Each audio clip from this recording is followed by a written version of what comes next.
کله نبی علیه الصلاة والسلام وفات شو، الله څه غمجنه ورځ ونه چې کله نبی علیه الصلاة والسلام وفات شو. صحابه کرام وی کنه وی په کومه ورځ چې نبی علیه السلام مدینې منورې ته راغی، وی قسم په الله چې په مدینه منوره کې به د څه شي ته کتل هغه به خوشحاله. د مدینې منورې کوڅې خوشحاله وي، د مدینې منورې بوټي خوشحاله وي. خو چې په کومه ورځ نبی علیه السلام وفات شو کنه، په مدینه منوره کې توره تیاره وه.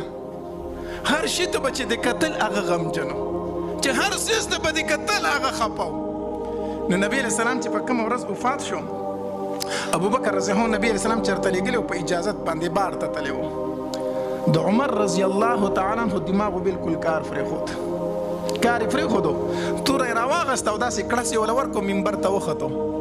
وی خلک وی دا منافقین، وی دا منافقین وی چې نبی علیه السلام وفات شوی دی. وی زه دا خبر خو دې څوک وکړي، وی زه دې سر وم سر.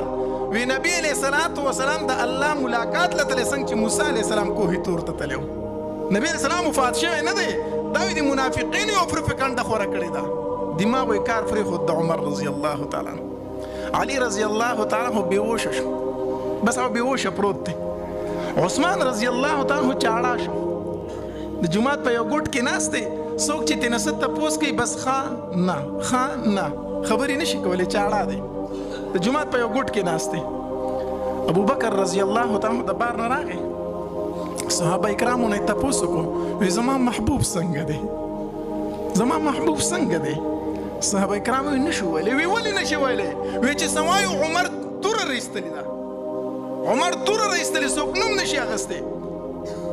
ډاریک ورغی او د خپلې لور کوټې ته ورغی، د عایشې بیبي، چې وایي کتل په نبي علیه الصلاة والسلام باندې څادر پروت دی، دا څادر یې دې اوچت کو او په نبی علیه السلام را پرېوته او په دې تندي ښکل کو.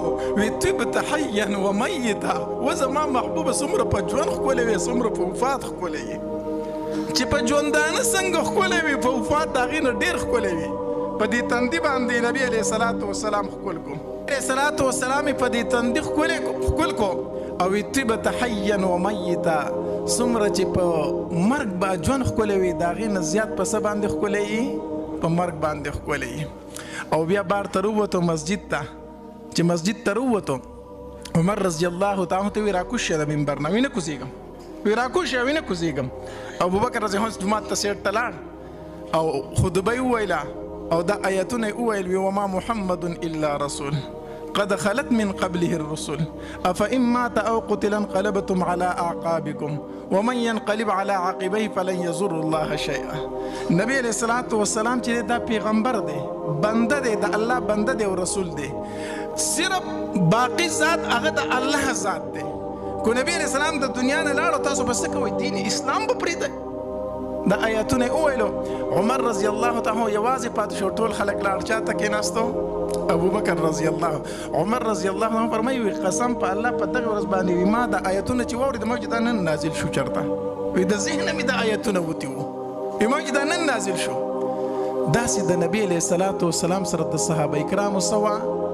مینه وه، عشق و.